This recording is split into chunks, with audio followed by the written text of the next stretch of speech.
All right, cool. Welcome to our impromptu panel where we're literally just gonna info dump and chat about Alterhumans and horror. I hope you guys don't mind. This is the second time that our system has accidentally caused an impromptu panel with the three of us. If I had a nickel. You'd have 2 nickels. Which isn't a lot, but it's weird that it happened twice. Now, I wonder if this will come up with another big project like the last time that we did a spontaneous panel. Well, this is actually coming from one of our old projects, so I feel like we're coming full circle now. Since it's coming from our 2022 Notcast episode on religiosity, horror, and alterhumanity. Yeah. So maybe instead of spawning new ones, this will put it to rest. No pun intended. Also, I love how people are already mentioning the Magnus Archives, because that's one thing we were thinking about while brainstorming what to talk about during this panel. Oh, the Magnus Archives is so goddamn alterhuman. The people talking about it are absolutely correct. And also just, we like how they have it... Oh no. You still hear you. No, I can't hear chimeras. Oh. We may have to try something different. Ruh-roh. Technical issues. Give me 1 second. If I can't hear the Maras now. I also see people talking. Okay, so we're going to start giving a bunch of like system secrets. Let's see. He normally puts the mic. Wait. Paige always steals the bed. What is Chimera saying? I can't hear. Paige can't hear chimeras right now. Am I being teased relentlessly? Yeah, everyone except Paige can hear Kai at the moment. This is homophobia of the highest caliber. Okay. What's something else? Kai, speak. Hello. Wait, shit. That's Onion. That was Onion. Hi, Onion. Hello. You are not the one I was talking to, but I appreciate you. Meow. Okay. Now talk. Okay. Anything? Yeah, I'm trying to find that sweet spot of I can hear you, but my microphone can't.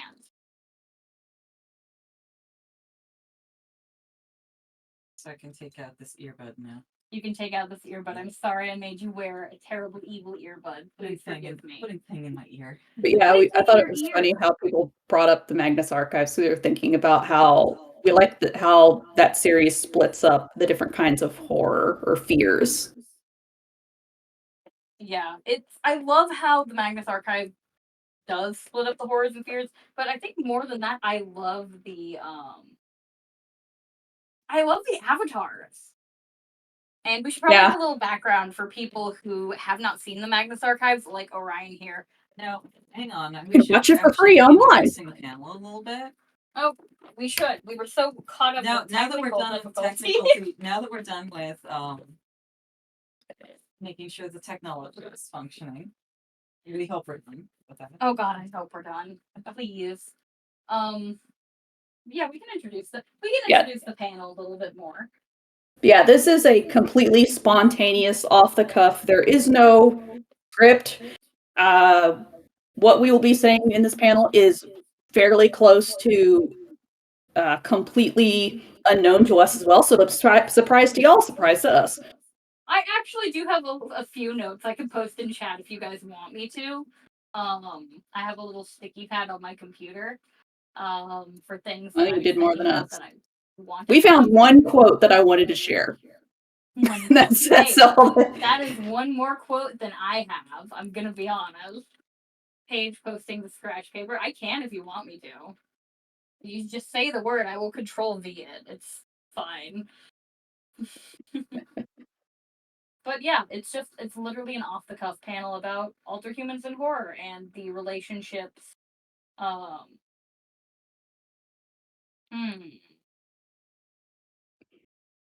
The gist of it is, of all the genres that exist, horror is perhaps the closest to one that is closest tied to alterhumanity and being queer.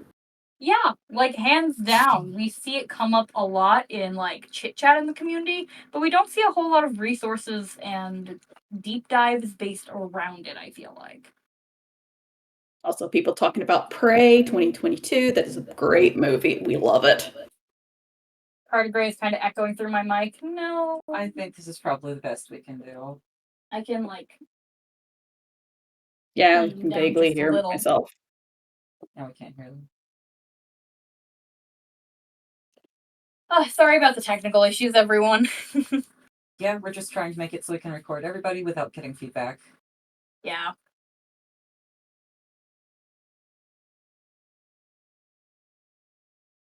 And yeah, the sheer amount of queer coding in horror, very, very much. I feel like Alterhumans see themselves in horror for not all of the same reasons that queer folk also do, but that's definitely a Venn diagram for sure. There's two circles, and there's a lot of overlap. Yeah, there's a huge amount of overlap. We And are the like- other, yes, Dove. Exactly. So, Orion Scribner here, and the importance of horror to therianthropes in particular. Sorry, I'm being a little bit tongue-tied, I guess. The importance of horror to therianthropes in particular is seen in how the therianthrope community started in horror fandom. It started in a... Thank you, Onion. She's threatening our keyboard. Yeah, all This done. is very Horror. Exactly. Yes. Boom. It's all coming full yeah. circle. The Therian community started in .horror.werewolves, which was a Usenet news group, which is not news. It's actually more like a web forum, pre-web, that was for discussing werewolves in horror movies and folklore. And people who came together there started talking about how they related to these stories and how they had experience of animality that they could understand through the lens of the werewolf movies. And that's where we have a lot of the werewolf jargon that we have in the Therian community of, for example, describing sensations of animality, experiences of animality as mental shapeshifting and phantom shapeshifting. Page's mic is low for me. Oh, I'm sitting really far away from the mic. Yeah, you are. Yeah. I have a solution. It's okay. My solution. Okay. All right. We'll have not to shuffle our feet too much. Hey, Onion. Yeah, there's a lot of interesting stuff when it comes to the early years of alt horror werewolves and horror. Though ironically, looking through the archives, they didn't really focus that much on actual horror, like as a topic. Because Yeah, they very it's kind of quickly realized ironic. that werewolves are not strictly a horror like medium theme. And I feel like Alterhumans also usually, and we discussed this back in like 2022, we always see ourselves in the monsters because we get their perspectives and stuff. So it's ironic that our predecessors maybe didn't use that exact sort of, weren't like as apparent with it, but I feel like that's definitely a contributing factor to where when we watch horror, we get why the wolves are getting territorial, you know?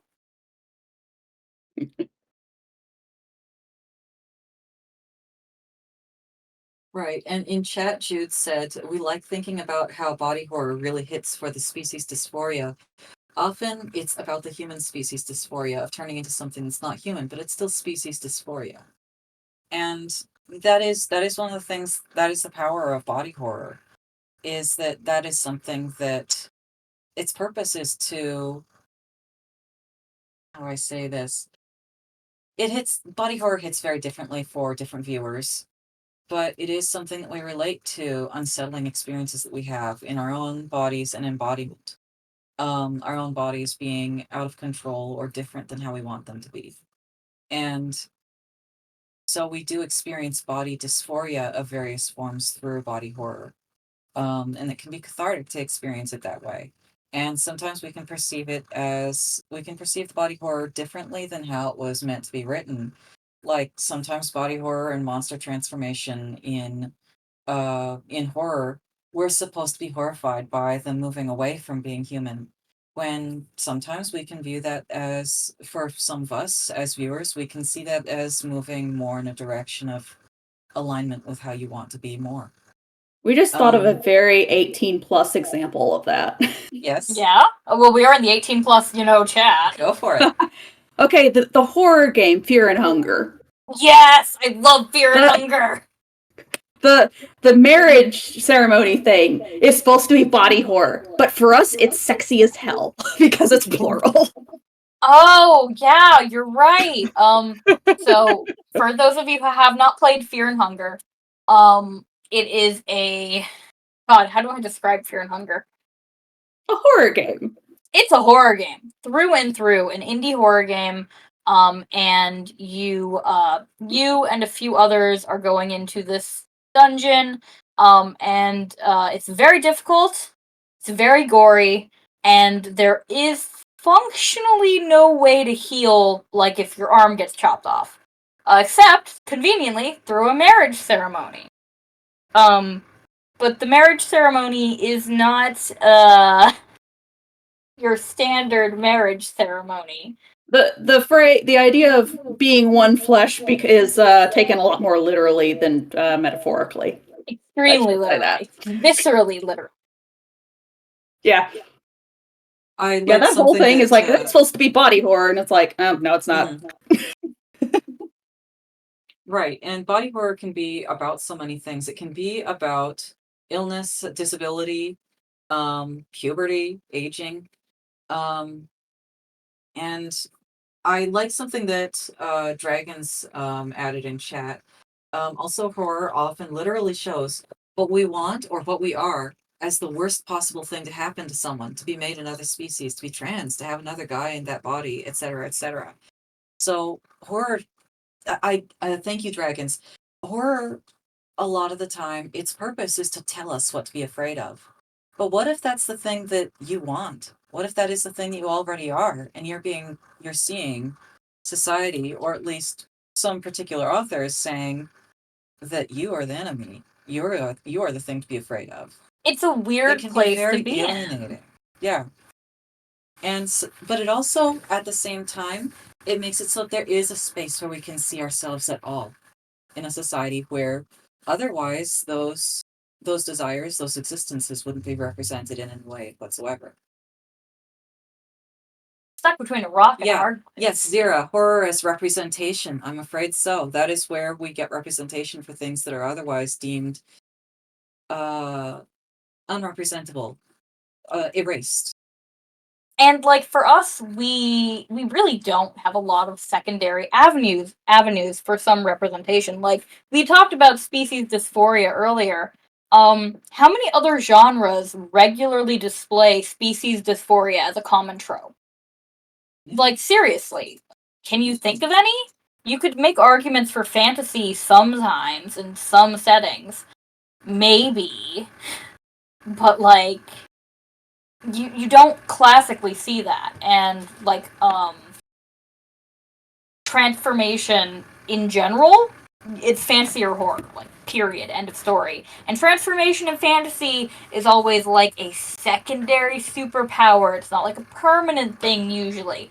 I've only ever seen like a handful of stories that do keep it as a permanent thing in a very Alterhuman way, like the Old Country fiction, for example. But in horror, oh no, if you're getting turned into something, like that's you now. That's you. Sucks to be you. Get fucked. Sucks for you, yeah.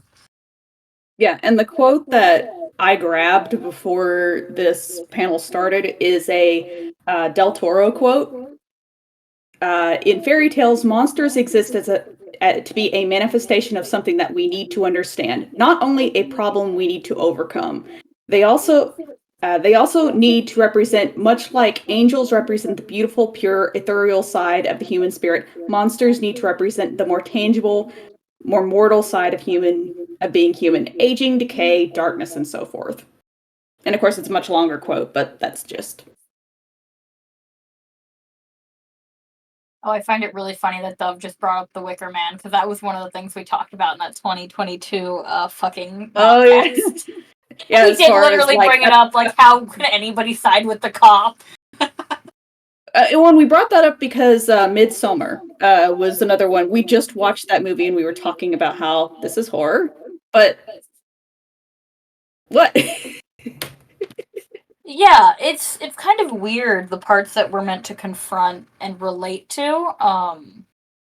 It just does not always pan out that way. I really like that Del Toro quote, though. That was good. Yeah, it's funny how when you're part of a minority of some such, suddenly the protagonist that you're supposed to be rooting for, you don't. Yeah, it's like, wow. They become anti-antagonists. They become anti-heroes. Oh, hi, Onion. Yeah, it's like you're watching something the villain. I wrote in the notes about, kind of related to that I wanted to touch on, was like, not only do we come at it from a different perspective as Alterhumans on who we do relate to versus who we're supposed to relate to, but like, I feel like in a lot of ways the tropes are fundamentally different for us. Not in just that they're like transformative in how we approach them, but in that. So this was something I brought up in that Notcast too that I really want to touch on.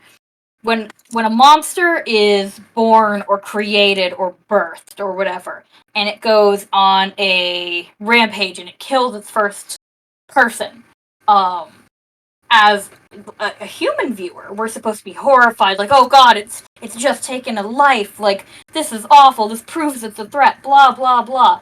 But from the monster's perspective, this is a coming-of-age story. This is a rite of passage. This is something that we're deeply familiar with in, fantasy, action, adventure, books for 12-year-olds, It's just that it's completely inverted, at least from our perspective. Onion, can you get out from under there? Onion is goofing around next to where we attached the microphone to try to avoid feedback. That picked up. Oh, did her meow get picked up? Yep. We have been blessed with the meow. Usually the noise canceling deletes all of the wonderful onion noises. Sorry, I did just scoop up the baby and yeet her out of the room. Yeah, Dora's shut. She's starting to get pesky for dinner. Yeah, committing the first atrocity as No, a let her speak. No, let her speak. like a speaker, my baby. Yeah, when I watch Over the Garden Wall, and I'm like, I mean, the beast has to eat. It's not like his fault that he was created with the need to eat children's souls. Yeah, exactly. Yeah. Yeah. You can't, blame a dolphin for eating fish. That's right. And, Yeah, a lot of the monster's perspective is, how does that saying go? What's ordinary for the spider is chaos for the fly. Oh, I haven't heard that one before, but yeah, functionally. I love that quote. I'm gonna have to write that down. And also, Calixa said, was anticipating that this is, this panel is going to be really interesting in context with seeing Cabin in the Woods later. Yes, I wanted to do this because Cabin in the Woods is a love letter to so many horror tropes in the horror genre, and it was clearly made by people who fundamentally understand not just horror as a concept, but also horror characters and, more importantly, horror monsters. And what makes something monstrous, and what maybe actually doesn't, and where the genre falls flat. And I think that's why I'm really excited to have Cabin in the Woods play pretty much immediately, later in the night after this panel. I think it's going to be a really worthwhile watch for you to sit down and look at and experience for the first time, or if you've seen it before, to give it a rewatch and really think about it. Cabin in the Woods is one of the best horror movies ever. Thank you, Dove. Correct opinions. Also, one of our ever since watching that movie, our favorite game to play after watching any given horror movie is to see if the movie that we just watched somehow fits within the means of Cabin in the Woods.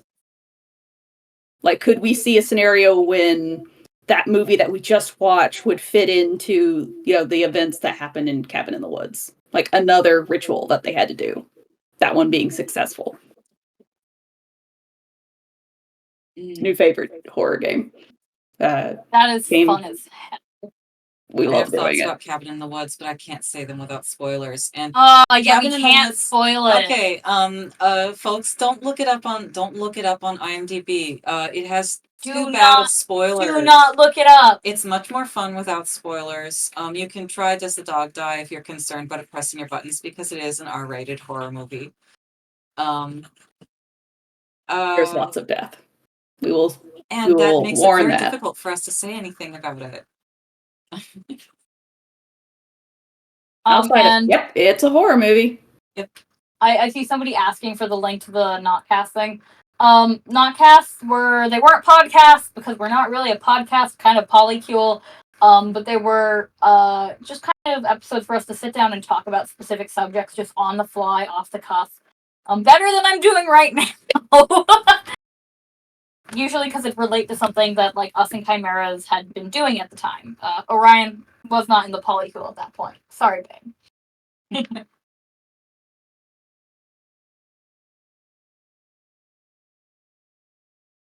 I'm going to go ahead and post a link and to the not MP4, MKV file for the Notcast, and also a transcript that the Ocaston system had partially gotten through because they had wanted to make that. They only ever got to the halfway. But if you want to listen to that later, or if you want to read it, because I know I prefer to read rather than to listen, there you go. It is in 18 panel questions. I can read. I know how to read. Yeah, what's something else? Like, especially, like, I'm not as big of a horror werewolf movie fan, but other people in the system are terribly, like, huge werewolf movie fans. Like, oh my gosh, how many how many movies do we have in this household that are just werewolf movies? The number is surprisingly greater than 50. That's a lot of movies. That is a perfect amount. In fact, I think we should make that number even bigger. One of these days, it just keeps. I mean, year after year, they keep making werewolf movies. This is the opposite of a problem. And like, given that the fact that is one of the kinds of movies that we watch the most of, we can most easily tell the reoccurring alterhuman themes in werewolf movies. Just to name a couple, like, yes, a common. It's not super common, but it's common enough that you see it over and over again. Is werewolf movies where the transformation into a werewolf is tied into puberty, or it's used as an anagram for puberty. Teen Wolf, Ginger Snaps, liking on a bunch of others, but there have been many others. And that is also like it's no wonder that it seems to be like adolescence is kind of the time frame of when people either discover the community or even discover their own identity as non-human or non-human relating. Yeah, I like horror through the lens of like self-discovery, because I think that's where I personally at least relate to it strongest. That and like hunting stuff, but obviously like I'm a hunting dog. Of fucking course I relate to that, you know. Well, one of the interesting things that I've heard of is that, so like, building on how horror tells us what to be afraid of, and that instruction can come from very bigoted places like H.P. Lovecraft telling people to be afraid of people of other races and ethnicities and cultures. And so you have to be mindful of, what is this horror movie telling me to be afraid of? Is that something I want to internalize? Is this message legitimate? What is its stance coming from? And also, there's the other level of interpretation that is not level, but the way that we experience the horror ourselves. What does it mean to us? Which can be very different from what the creator meant, such as us sympathizing with monsters that we weren't supposed to sympathize with or identify with. They were supposed to be alien and alienating. And it's interesting that I've heard that, so like, very often people who are marginalized identify with the monsters because that's what the monsters are. In a lot of these stories, they do represent the other, and so you identify with them if you have been othered. And there are patterns that seem to be entirely coincidental, not something intended by the people who created the movies. Where certain marginalized groups tend to identify with certain monsters and to see themselves in certain kinds of stories. So, for example, there have been a lot of trans men and transmasculine people who identify with werewolves in werewolf movies. Woo! And I've heard that trans women tend to identify more with cyborgs and androids and robots. And I feel like there are some messages here that probably need to be unpacked of why, of what it is that we're picking up on, of going like, this story is for me. Is it about being seen as artificial? Is it about being seen as more wild? And I'm sure there are other patterns like that, but there's even a section about this in about one aspect of it. I don't have a published source about trans women tending to identify with cyborgs in stories. I've heard it anecdotally, and it does seem like cyberpunk is a pretty popular genre. Yeah, I don't know about vampires, and I don't know about non-binary patterns. Uh, but in regard to trans men identifying with werewolves, there is a section about that in Raven Caldera's book, Hermaphrodites, the Transgender Spirituality Workbook. And so he tries to unpack some of the reasons why that might be, of like, I don't think I want to get too sidetracked about that because we have a lot of area to cover here. But that is something that is monstrosity and the othering of gender. Boy, I feel like I could say something a lot more articulate about this if I was writing an essay instead of just talking about it off the cuff, because I have feelings about it and it's tough to put them into words.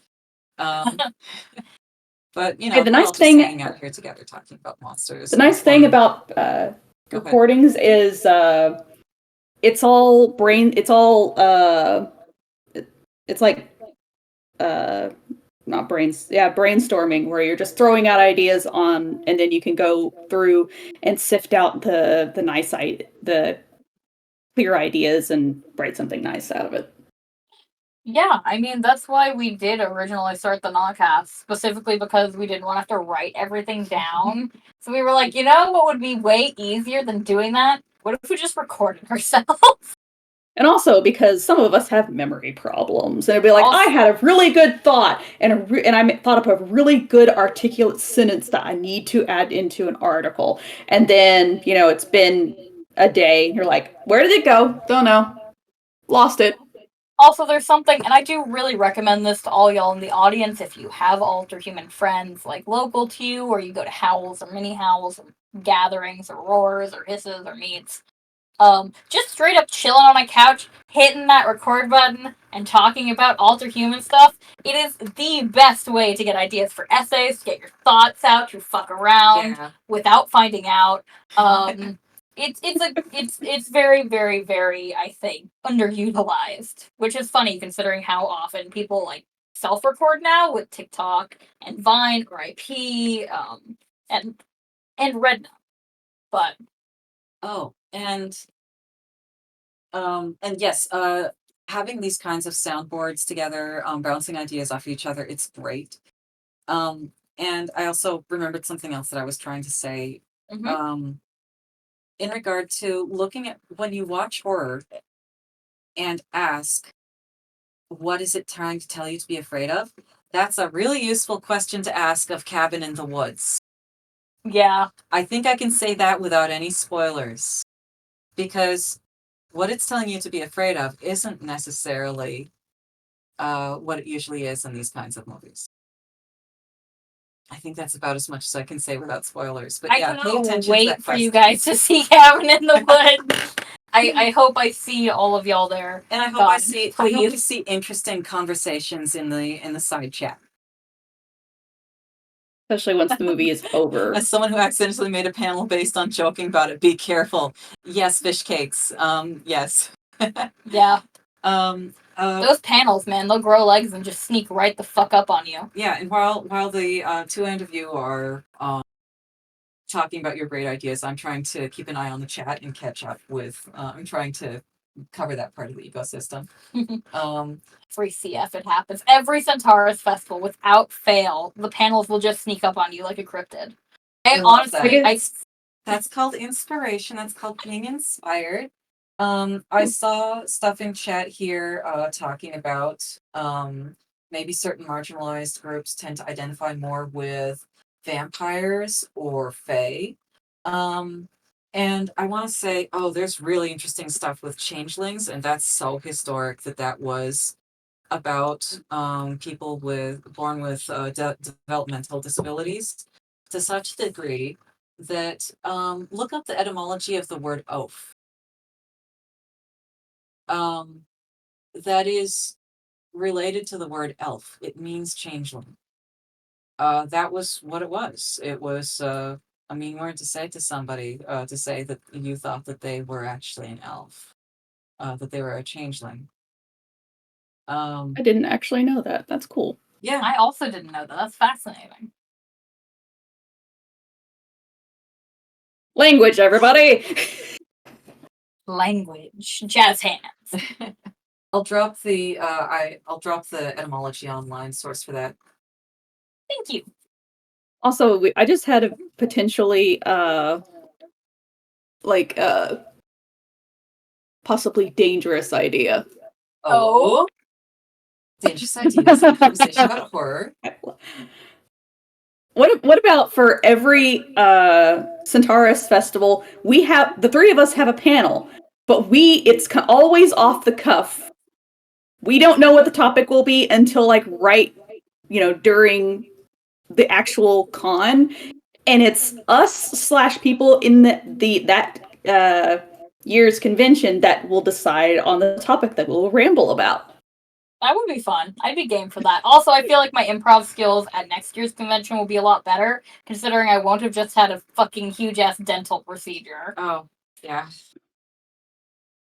I feel like I'm playing a disadvantage. Yeah, that's probably true. Hurts. Usually you're more on top of your game, and I feel like I have done better at it too. I just was feeling kind of eepy today. It's an eepy kind of day. Do your funny improv panel.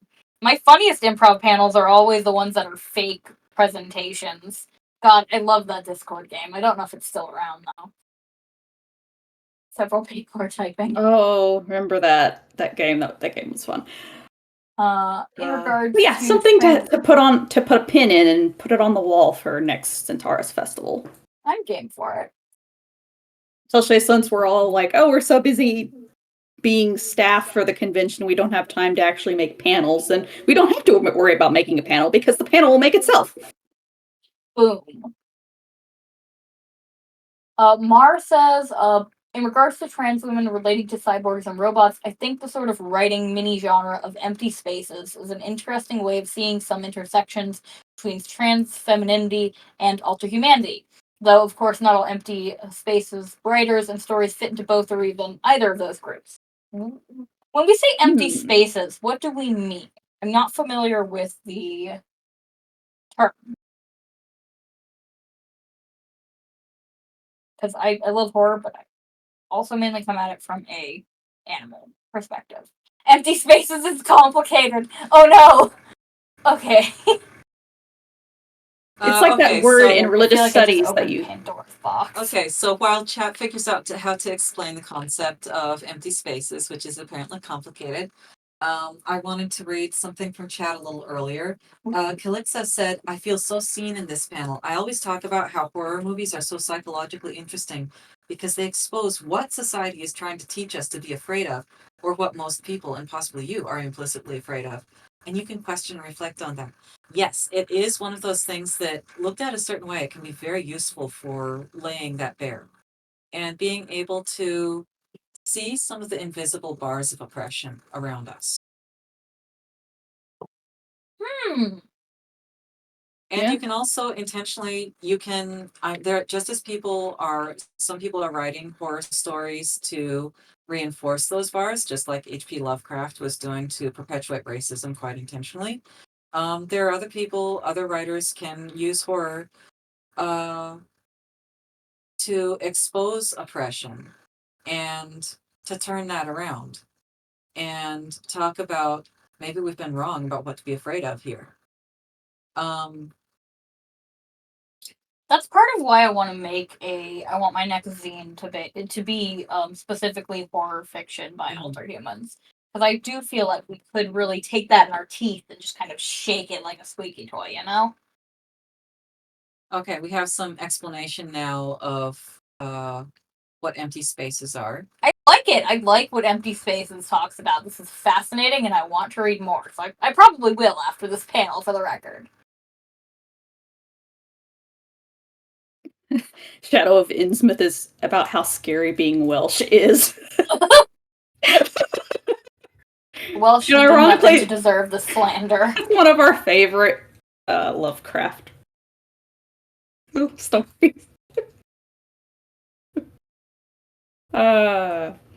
Also, one thing that came to mind during this is just the topic of how often horror is like not just the genre of horror is related to Alterhumanity, but how often individual people have experiences with their Alterhumanity that is horror in a sense. The thought that came to mind was Ocean Watcher.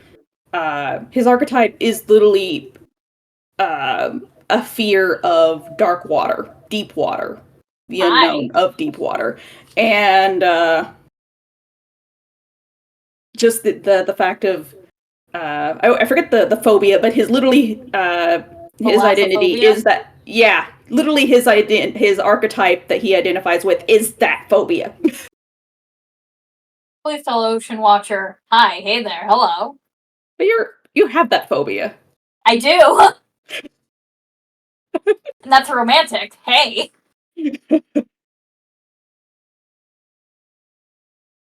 Yeah, just how often people have people who are alterhuman, a common alterhuman identities, vampires, werewolves, insert a number of alterhuman identities being connected to things that are strongly associated with horror among anything else.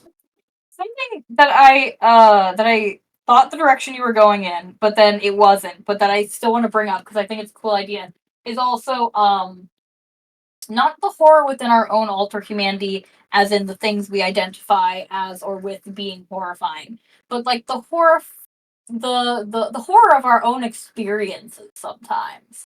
And the ways that can kind of come up in our lives and in the everyday. Even in, the mundane world, but even in a magical sense too. Like, it can be, it can, I feel like, fall into the realm of horror to realize that you were not human, you were never human in the case of, like, non-humans in the alterhuman community. It can fall into horror to realize that you have a, archetype or heart type for something that you will never actualize, that you will never grasp fully. I feel like not only seeing ourselves in horror, but also the horrors that we uniquely experience are kind of interesting to consider and bring up because it's I would love to say that's it's always all sunshine and daisies for us, but it definitely isn't, even in the realms of our own selves. The ugly side of alterhumanity. There's been several panels about that topic. I don't even know if I'd consider it the ugly side. Well, not the ugly side, but the it is what the other horror. people would call ugly. Yeah. Yeah, like there's horror in being fiction. Like a wolf in man's clothing I made with fictionkin and plural experiences in mind.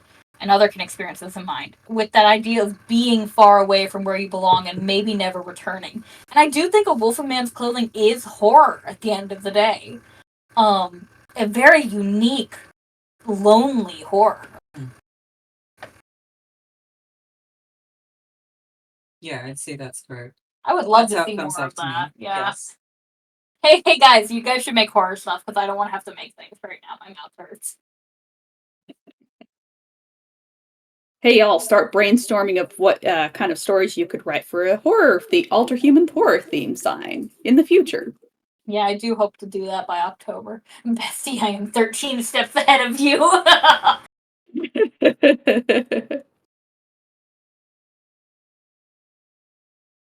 Damn, it's almost already 6. Where did the time go? I think the time got eaten by technical issues for the most part. And also having fun, which causes it to fly.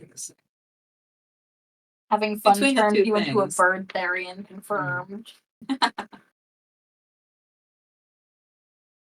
If you mean to play Wolf in Man's Clothing, consider donating to the Internet Archive, because as a donator, part of the digital swag bundle is a free copy of A Wolf in Man's Clothing. Aha, yes, that's a way to do a good deed and to get a copy of that game. There's also a printable booklet PDF in there for you to print out your own physical copy of the game, which has not been released anywhere else yet. So, another reason to donate to the Internet Archive. # do it. And the Internet Archive is a very important resource. So yes, we like supporting what they do. With how many people like us who depend on the Internet Archive for websites that no longer exist. Okay, we have 2 minutes left. Is there anything anyone wants to say or ask before we have to end? Because there is another panel that's going to start at 6. Is that another 18 plus? Shit, I forgot to post an announcement. I'm doing it.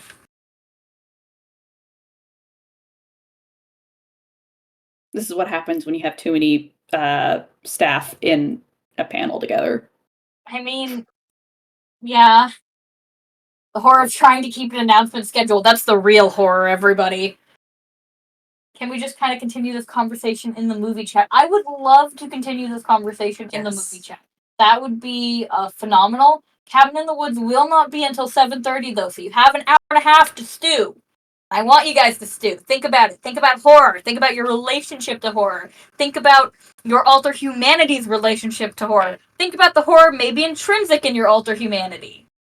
This panel was recorded. This panel was recorded, yes. I don't know if we're going to put it on. Are we going to put it on YouTube? I don't know. I don't know. I don't know if this was worth being put on the YouTube channel, to be honest. For anyone that missed it, we could always put it in Google Drive and share for people to re-listen to.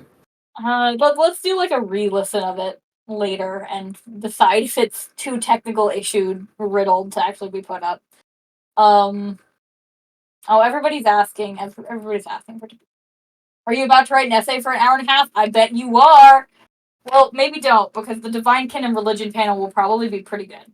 I like it's coming up next, and Divine Kin and Religion, that's going to be pretty swag. Okay, and it is now 5:00. Yep, it is now on the hour. I'm going to end this here. I hope to see you guys at that 7:30 showing of Cabin in the Woods. Be there or be square. Got it? Later. Later. Later.